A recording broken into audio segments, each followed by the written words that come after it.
Bring it on in for a hat and t-shirt edition of the Daily Ticket. Hello, everybody. Sean Brace, John Jansen.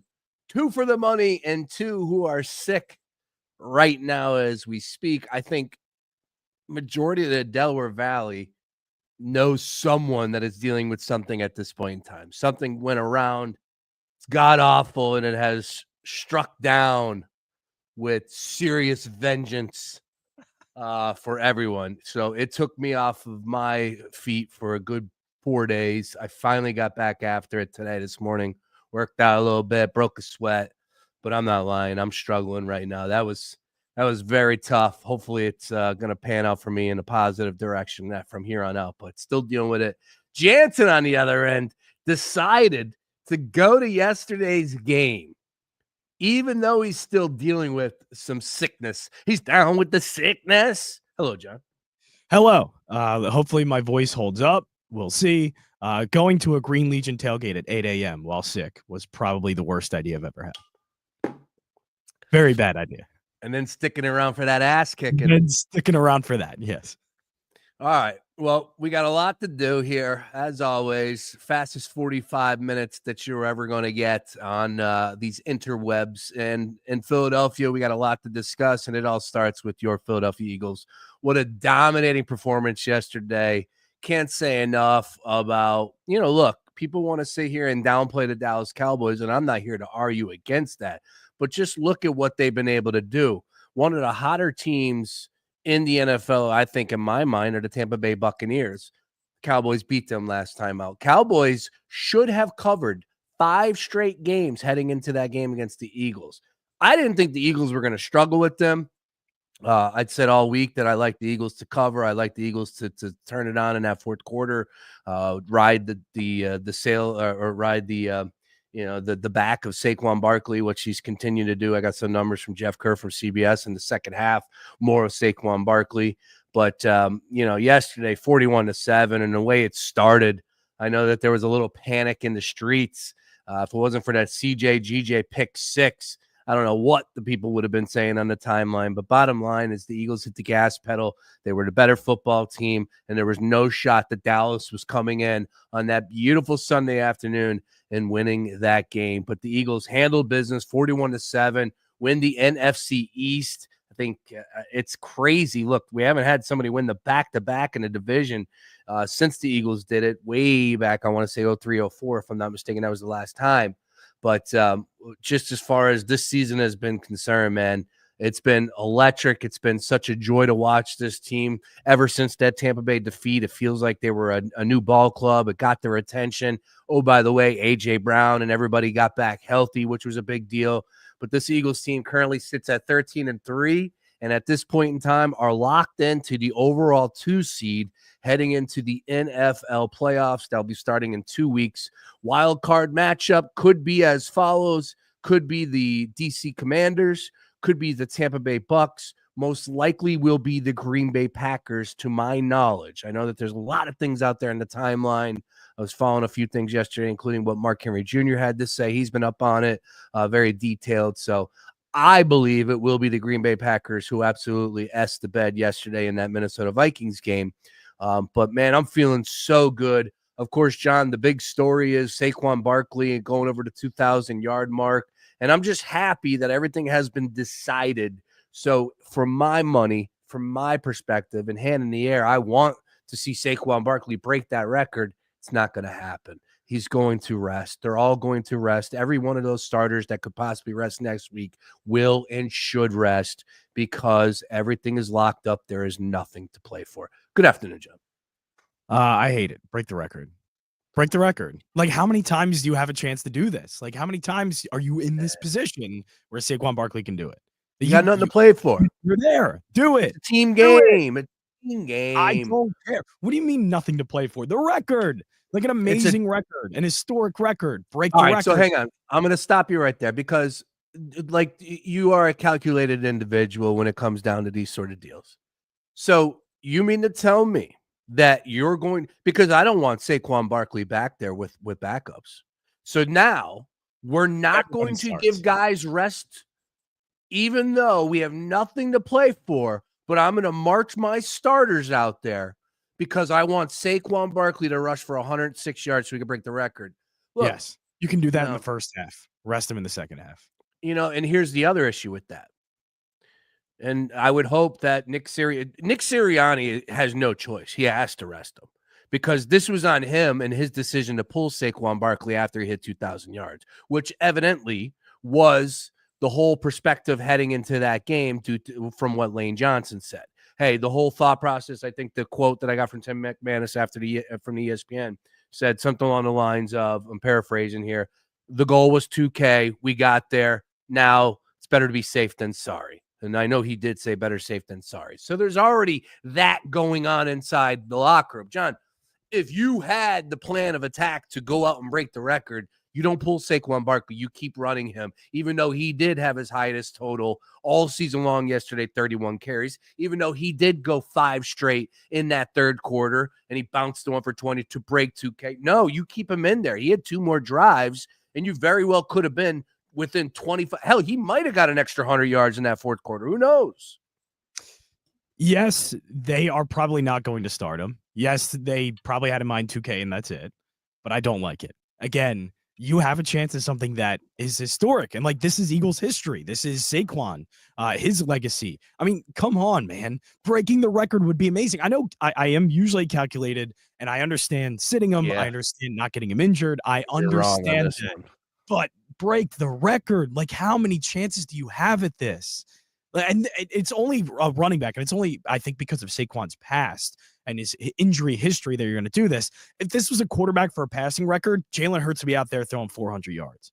That. No, he would not. Absolutely. No, you would try to break the record. It's just because of his injury history, you're not going to do it, which I think is wrong. No, do it. Break the record. Way. And I'm glad your voice is as such because it's definitely not even allowing me to get aggravated with you. I'm happy that you are under the weather with this take because I'm not even getting caught up and fired up.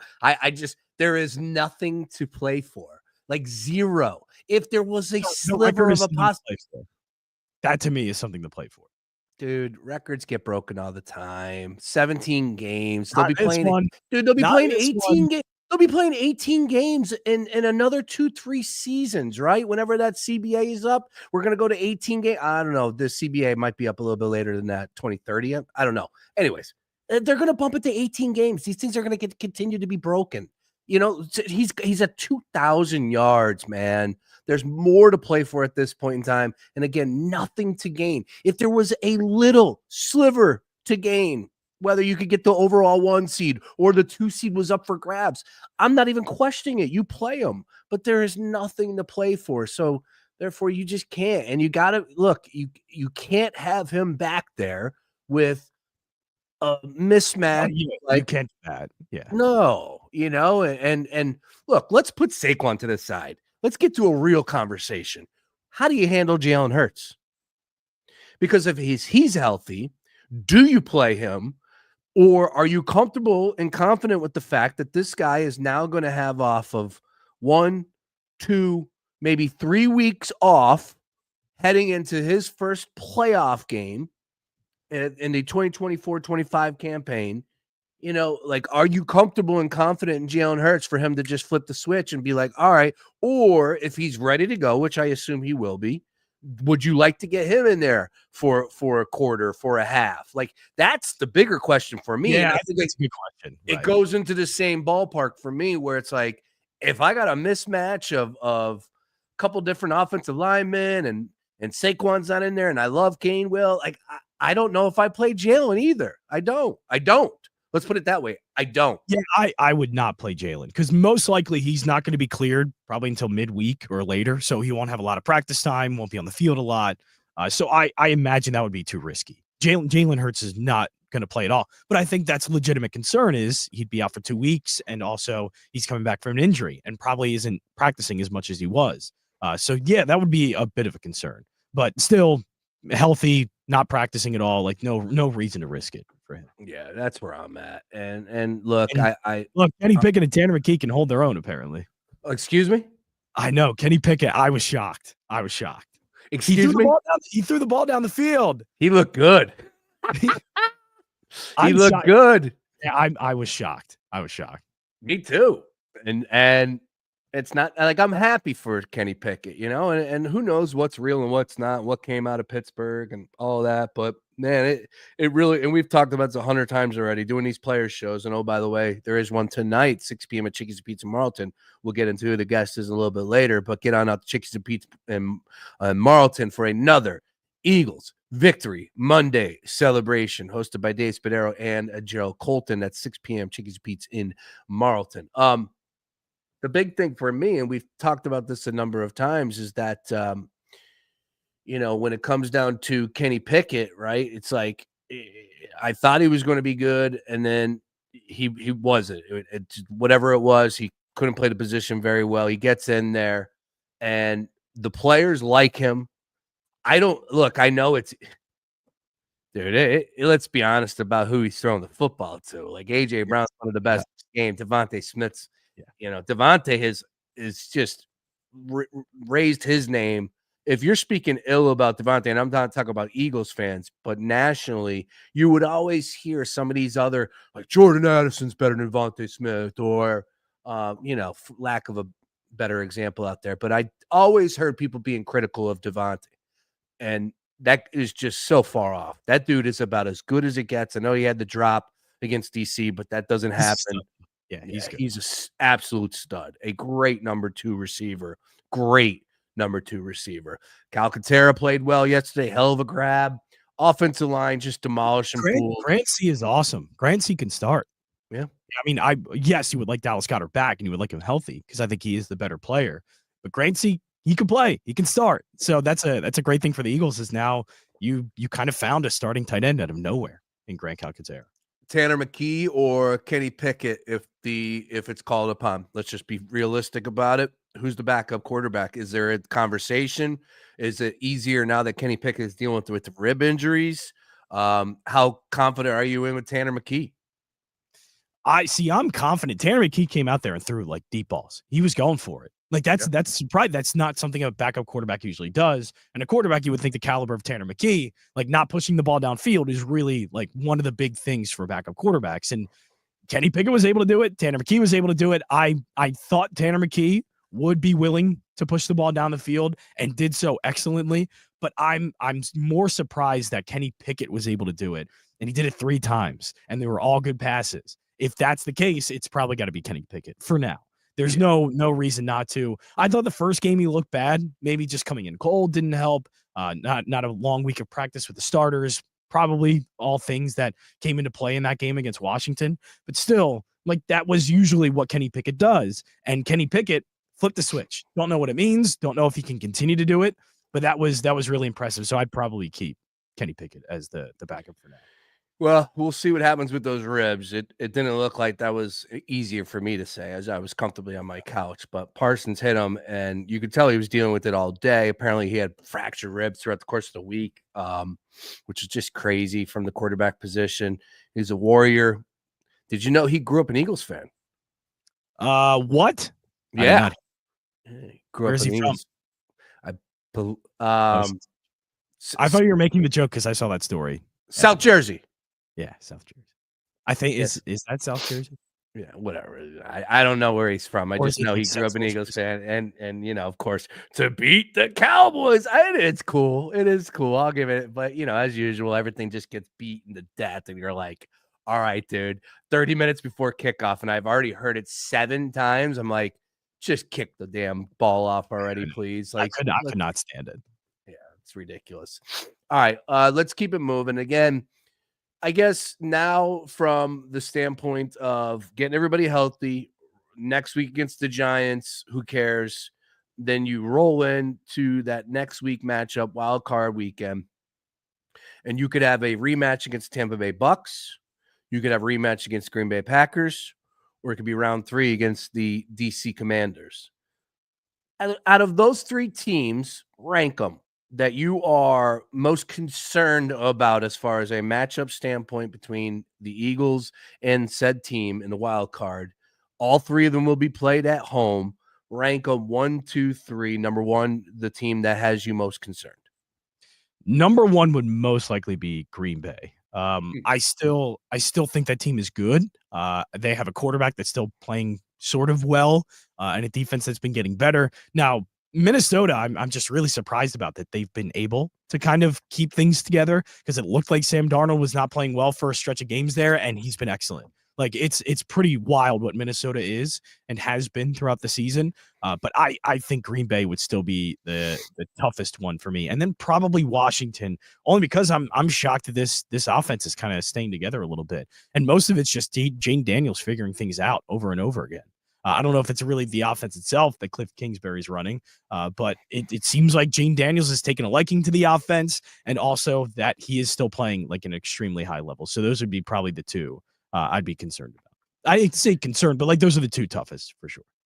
Yeah, look, I think from the standpoint of what we saw, and again, I think you can gain something from playing these teams earlier in the season. Absolutely. Of course, DC just recently than the other two. Green Bay week 1, Tampa Bay was like not the last. Yeah, it was the last loss before the Commanders loss. And that was really the one that turned everything around because then they had the bye week the following week, if I'm not mistaken. I lost my S after that loss against Tampa Bay. That was when I said that this team wasn't going to win 9-10 games. I thought it was really bad after that. Yeah. They didn't have heart. It could have very well went south. And I don't know what took place in that bye week other than the fact that everybody got healthy. AJ Brown was back out in the field, which is a huge deal, obviously. But things changed, and they started playing better. And here we are. And absolutely, this is a Super Bowl contender. But this is definitely not going to be an easy road. And credit to Mark Henry Jr. continues to beat the drum, bang the drum for this. Like, when you look back at some of these championship runs for some of these teams, you'll be talking about whether or not like you go down the path. And I'm not going to sit here and say that the path is predictable and easier, for us to sit here and say, well, this team has got this team. And because look, at the end of the day, you can look at Super Bowl runs, for a lack of a better example, the Giants and whatever, when they beat the Patriots that year, they had 3 straight road games, and they had to beat the Dallas Cowboys in Dallas, who beat them 2 times that year. And they went to go to Green Bay in the frozen tundra in the NFC Championship game to go to the Super Bowl, and no one had them winning those games. So, teams can get hot, but putting that to the side and just looking at these teams as they are currently constructed, the path is the path. And I don't think that the Eagles have a favorable path, if I'm being honest with you. But at the same time, who does, right? Look at Nobody the Minnesota. does. Look at what's going to happen next week.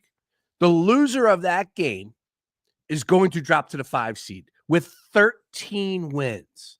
13 wins. That's Now, wild. for the people that want to cry, like, dude, you can't have it perfect every season. And you go back and look at what life used to be. Major League Baseball, 2 division champions. There was only 2 divisions in the 80s. And there was no playoffs. It was the 2 teams. Well, there was playoffs. Excuse me. There was no wild cards. It was the 2 division champions. And that's it. If you didn't win the division, you go to playoffs. You could have won 90 plus games and you're going home, Cancun. Like, sometimes this stuff happens. You get the bad breaks. That's what's going to happen. It's completely fine. Yeah, it's a completely fine thing. We know this has happened before. We know sometimes teams, yes, they're in tough divisions and they're really Actually, good. this has never happened in the NFL history. This in particular one is not. That's crazy. Okay. 13. No team has ever. Yeah. 13 wins. What's the best record a team has had in the wild card? I know there's been some wild card teams with good records. Definitely. I think this will be the best record in a wild card history. Look, it is. But those are the breaks. Win the game. This is in college football. We're not going to discuss these things. We will get into college football in a second.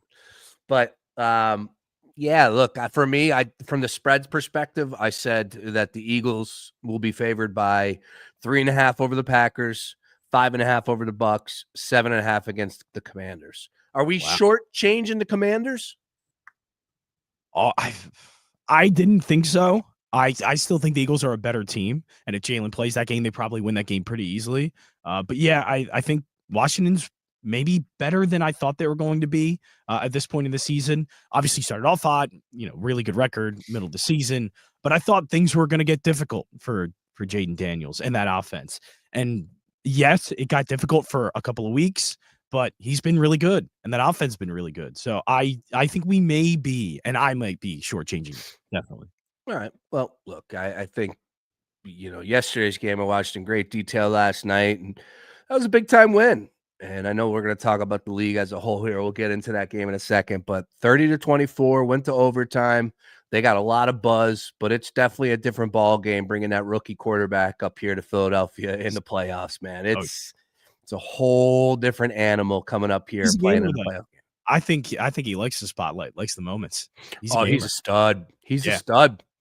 It's a shame. It's a shame that he's going to be in DC for a long time. It's a shame because the kid is good. Now, he better learn how to get down because he's about as skinny as a rail and he is getting depleted. And if he wants to play that game, not for long. It ain't going to happen for long in this league. That's for sure. Yeah, he'll learn eventually. He's got to. Okay. Look, the coaches need to do him a favor too as well. Yo, bro, like they're running. Did you see what they ran a few times yesterday? Some counter with essentially, it was the receiver came around on a reverse. He faked the first handoff, and then the fullback and the tailback go to the right. You had two linemen pulling to the right. I think he had 4 blockers. He follows them in. I love the play call, but dude, you're going to get him killed. Yeah. He's just not, he's not built for that kind of stuff. Now, he's a good runner. You don't want to take away his athleticism, but I would not design very many runs for Daniels because and the thing is, he was this way in college. He took a lot of bad hits in college, a lot of weird ones. So that's really a cause for concern, I think, for him. And it was when he was being drafted. I think that was one of the big things is he's reckless sometimes when he runs, and he's going to have to stop that. 11-5, Josh Harris, first year owning the team. I believe that's what they said last night, and flipped it around. Now they're going to the playoffs. Sixers are looking good. By the way, Kansas City Chiefs playoff run last year was Miami, Buffalo, Baltimore, San Francisco. Miami, it's difficult. Baltimore, Buffalo, and San Francisco. And Miami was home for 2 of those games. Yeah, Miami was home. That, like I said, man, sometimes this is the best of the best. It's strap up. I don't know if there's going to be very many playoff runs that are easy or that like you get a good map. Eventually, you're going to run into, like in the AFC, you're going to run into Buffalo and Baltimore or Kansas City at some point. Everyone can nitpick about anything, right? Like if the Eagles got the overall 1 seed, there'd be people out there going, "Oh, I don't want the rest because the rust comes in." It's just always nonsense. But at the end of the day, just win the damn game. It's a playoff game, 1 game at a time, and for the most part, they will be home all the way up into the NFC Championship game if whoever wins next week between the Lions and Vikings continues to win. They could very well get upset, and the next thing you know, the Eagles could be hosting. We'll see. It's going to be a lot of fun. We look forward to breaking it all down. Quickly, as far as the NFL, anything else for you on the Eagles, though, from yesterday's game? Not really. Good to see the defense after that first drive. I was like, okay, maybe there's a problem here with the defense, but they got it together. Looked great. The CJ Gardner-Johnson interception was awesome. But it's more surprising. It's just the quarterbacks, both of them, pushing the ball downfield and looking as good as they did. It was surprising. CJ, GJ, worth every penny. Bring them back. We knew when we lost them they were going to take a hit. They brought it last year. They got 0 turnovers. It felt like. I'm not going to sit here and say that dude, is a ball hawk, but man, he's proved his worth, right? Like he finds himself in those spots, and maybe you could qualify him as a ball hawk. Maybe I'm underselling him a little bit, but he's a damn good player. I just love the versatility in the Eagles secondary is awesome. They can move guys around everywhere, and it's fun. And Vic Fangio seems like he's really doing that. He's giving versatile looks and having these guys kind of move around everywhere. It's awesome. Yeah, I'm gonna tell you what, Cooper is rising up the charts for a possible name for my my baby boy coming next year. Cooper is on the list. Cooper, okay. Cooper is on the list. Coop, I like that. Coop, yeah, man. I had a buddy. I had a buddy back in North Carolina. His name was Jason Cooper, and I thought about him too as well. He was a good dude. Not to say, North Carolina. How about those Pirates, Sean Brace? How about it? How about that game? Yeah, the ref. Great game. Ref getting mauled in the middle of it.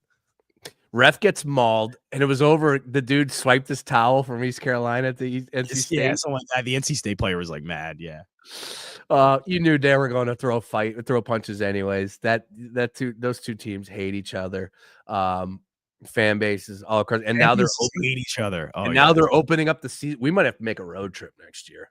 I might. I was thinking about Finley. Let's do it. I'll drive to Raleigh for that game. Nice. Raleigh's great. Let's do it. Well, we were going to go to the military bowl 2 years ago when the pandemic happened. That's right. I wanted to go to this one.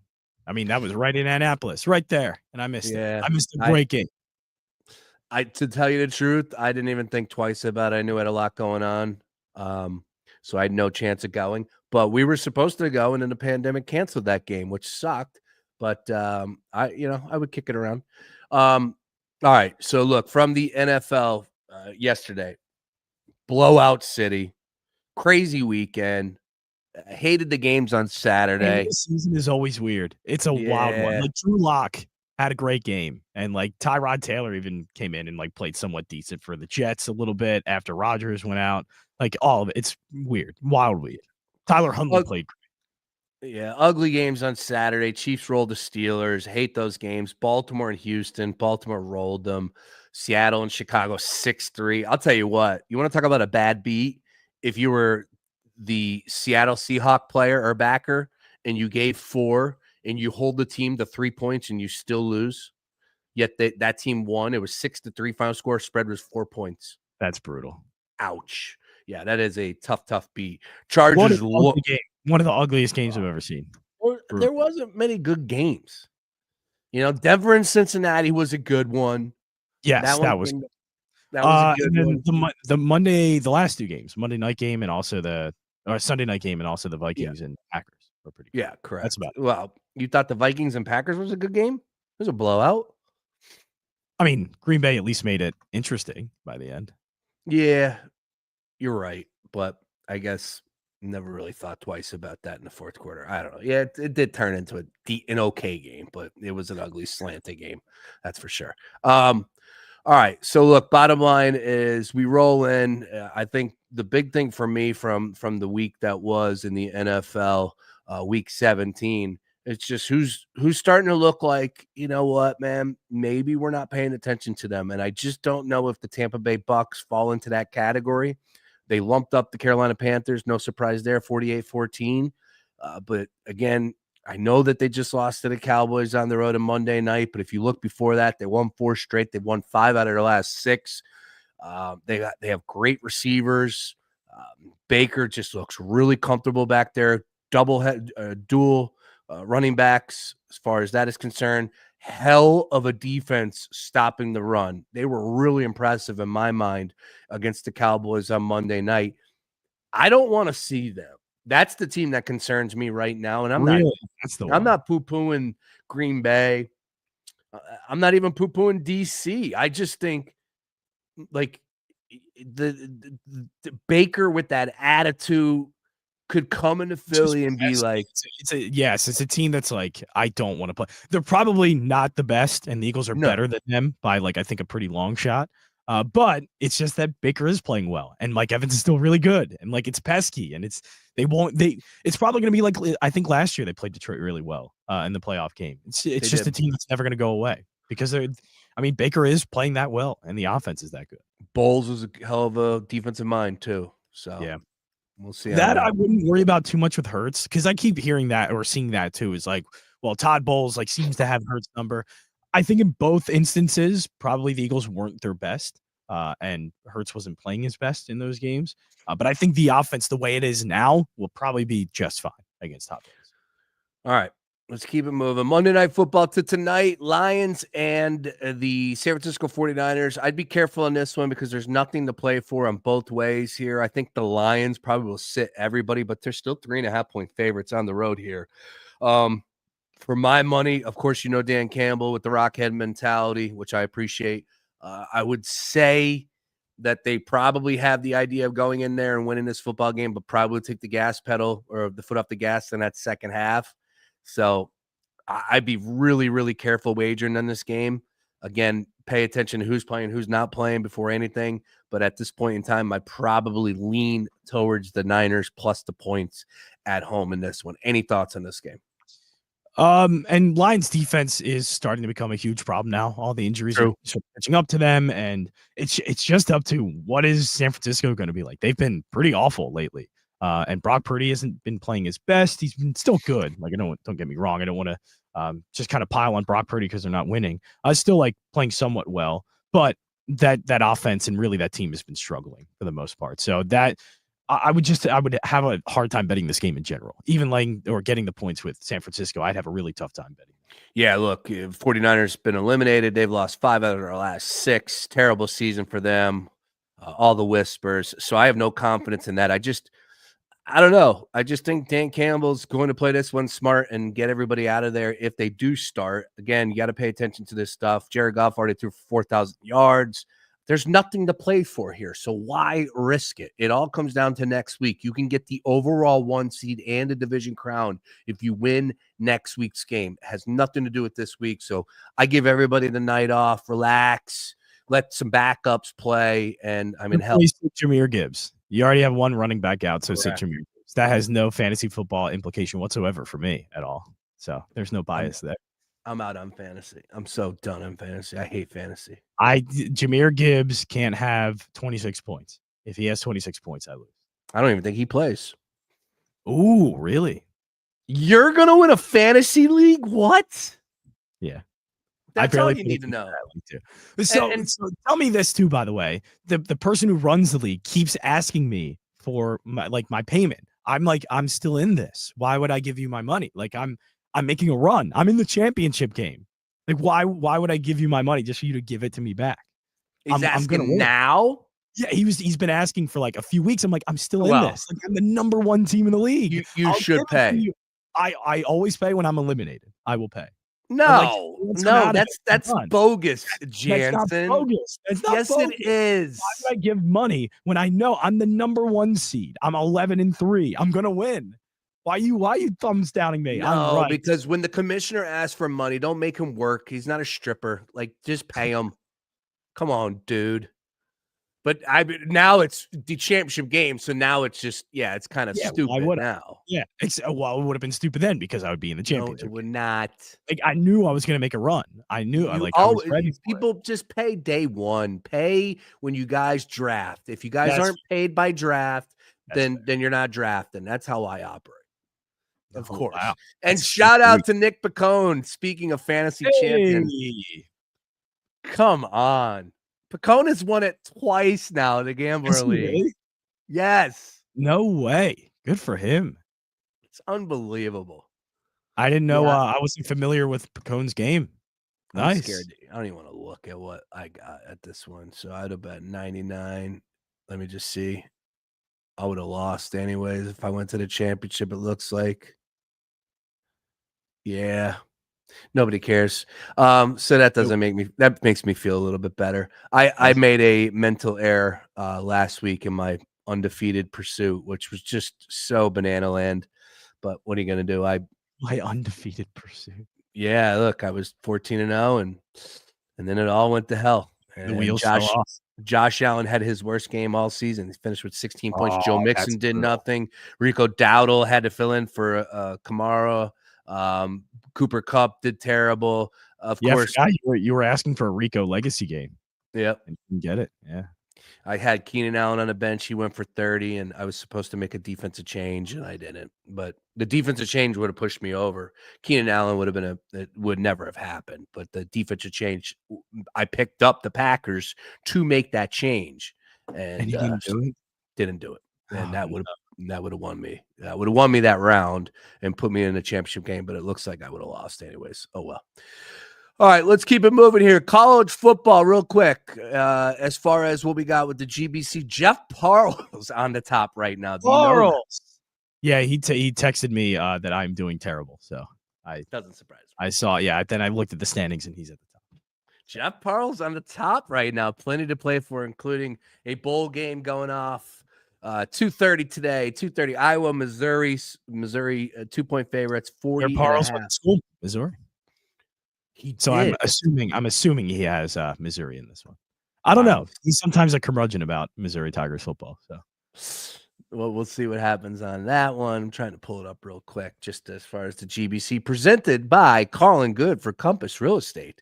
Folks, if you need a new home, buying, selling, renting, or even looking for a Pocono Mountain vacation, trust me when I tell you, Colin Good from Compass Real Estate, he is the man you need to find. Check him out at compass.com. Of course, we put out all of his information on our social media. You can find him via at FoxPHL Gambler, or you can email him at colin.good@compass.com. Real estate salesperson, been doing it since 2005. Nobody better out there.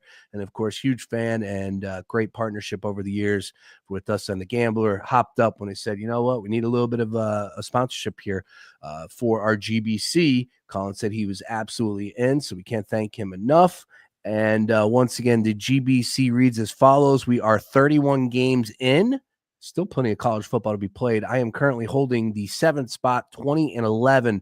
Parles, 23-8. Jared Smith out there at Fox Sports Radio in Vegas, 22-9. Sheffield Shuffler, 22-9. Roy Burton, 21-10. Roy. Tim Murray from VSiN, 21-9. Beef, 21-10. Reigning champion Dustin Sweetelson, 20-11. I'm 20-11. Aaron Oster from Circa, 20-11. Then you got a nice cast there with Drumheller, Tansy, Edlow, O'Keefe, Sam, all the way down. Where am I? God, you're not even on that page, are you? Oh, no, you are. You're 15-15. You're Mr. 500. Mr. 500.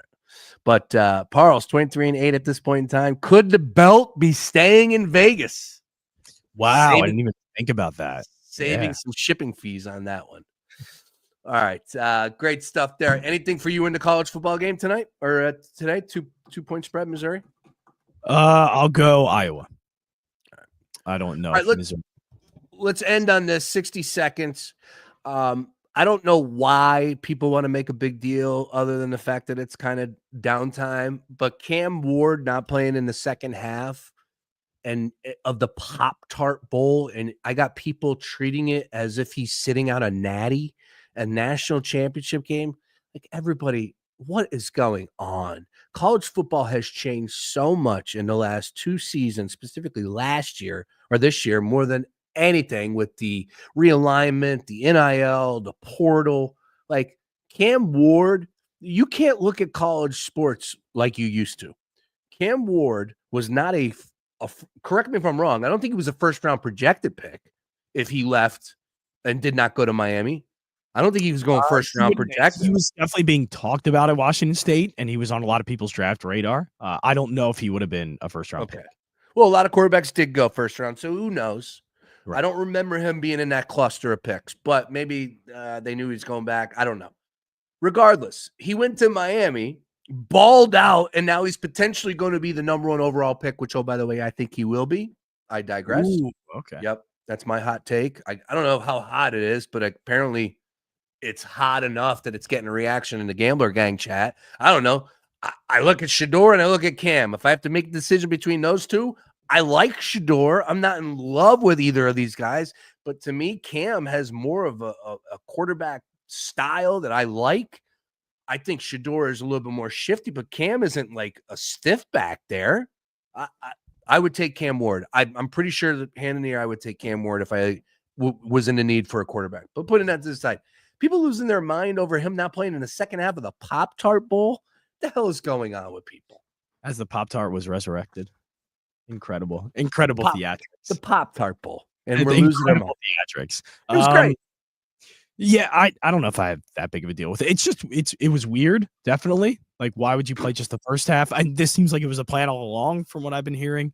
But it's a very weird one. Not to say there's anything wrong with it. There's nothing wrong with it now. I mean, with everything else that's going on in college football and the way things are now, it's really not that big of a deal. It's a good thing he played in the first place. I like that.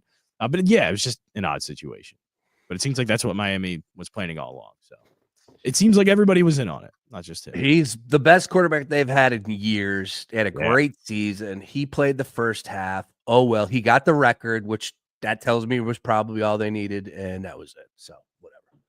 All right. Great stuff, Jansen. Appreciate you playing hurt. We'll see you a little bit later tonight at Chickies and Pizza Marlton for the All-Pro Philly Players Show. That's going to do it for us here on a Monday. Back tomorrow. I'm trying to get Beef penned down so I can get him college football. If not, I'll have Mark Henry Jr. on. Of course, tomorrow we got the big one. Let's go. Penn State, Boise State, 7:30 p.m. And then, of course, New Year's Day, Texas, Arizona State, 12.5. I'll take those 12.5. Ohio State and Oregon, 2.5. Notre Dame and Georgia. What's your favorite play out of those 4 bowl games? Penn State. I think it's Penn State. Boise's got a tough spot, man. Good luck. Yeah. That's a really tough spot. They're going to make them one-dimensional. And yeah, it's just that Penn State's defensive line is really good. So I think his offense sucks, though. That quarterback is terrible. Yeah, I'm terrible. not a big guy. I'm not a fan. Right. Great job playing sick, playing hurt. Jansen will catch up tomorrow. Everybody, 6 p.m. tonight, Chickies Pizza at Marlton. And if you miss anything, at FoxPHLGambler.com.